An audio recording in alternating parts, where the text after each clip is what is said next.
राधे राधे दोस्तों, हर हर महादेव। अनंत चतुर्दशी की व्रत कथा जो कि पौराणिक कथा है, और जो भी मनुष्य या फिर जो भी भक्त अगर अनंत चतुर्दशी का व्रत करते हैं तो उनको ये कथा का श्रवण जरूर करनी चाहिए। तो आइए हम पौराणिक कथा को सुनते हैं। अनंत चतुर्दशी की व्रत कथा। पुराने समय में सुमंत नाम के एक ऋषि हुआ करते थे। उनकी पत्नी का नाम दीक्षा था।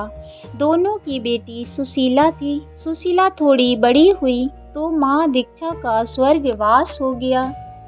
अब ऋषि को अपनी बच्ची की लालन पालन की चिंता होने लगी, तो उन्होंने दूसरा विवाह करने का निर्णय लिया।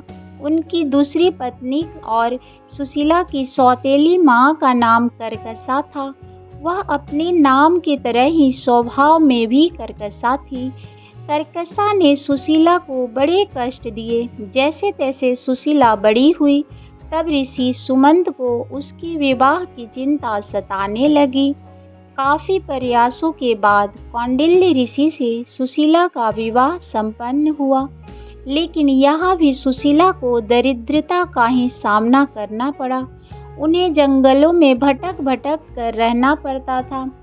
एक दिन उन्होंने देखा कि कुछ लोग अनंत भगवान की पूजा कर रहे हैं और हाथ में अनंत रक्षा सूत्र भी बांध रहे हैं।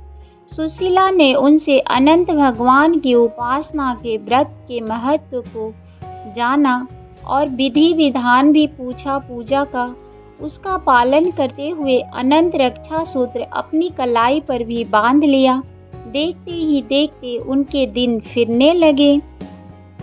कौंडिल्य ऋषि में अहंकार आ गया कि यह सब उन्होंने अपनी मेहनत से निर्मित किया है।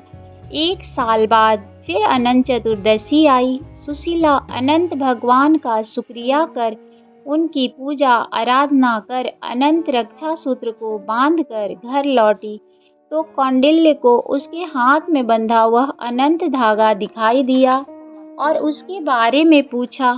सुशीला ने खुशी खुशी बताया कि अनंत भगवान की आराधना कर यह रक्षा सूत्र बंधवाया है। इसके बाद ही हमारे दिन अच्छे आए हैं। इस पर कौंडिल्य खुद को अपमानित महसूस किया और सोचने लगे कि उनकी मेहनत का श्रेय सुशीला अपनी पूजा को दे रही है। उन्होंने उस धागे को उतरवा कर उन्हें अनंत भगवान रूठ हो गए और देखते ही देखते कौंडिल्य फिर से दरिद्रता पर आ गई। आप पड़ी। तब एक विद्वान ऋषि ने उन्हें उनके किए का एहसास करवाया और कौंडिल्य को अपने कृतज्ञ का पश्चाताप करने की कही।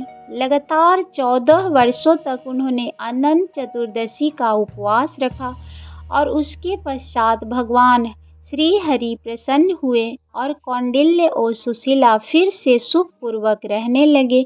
मान्यता है कि पांडवों ने भी अपने कष्ट के दिनों में, वनवास के दिनों में अनंत चतुर्दशी का व्रत को किया था, जिसके पश्चात उन्होंने कौरवों पर विजय हासिल की थी।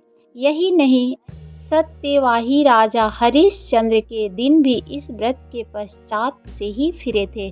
तो अनंत चतुर्दशी का व्रत हमें अवश्य करनी चाहिए, क्योंकि इसमें भगवान श्री हरि विष्णु के 14 रूपों की पूजा होती है, उनके अनंत स्वरूप की पूजा होती है। तो अनंत भगवान की कथा भी हमें अवश्य सुननी चाहिए और दूसरों को सुनाना भी चाहिए। धन्यवाद। राधे राधे।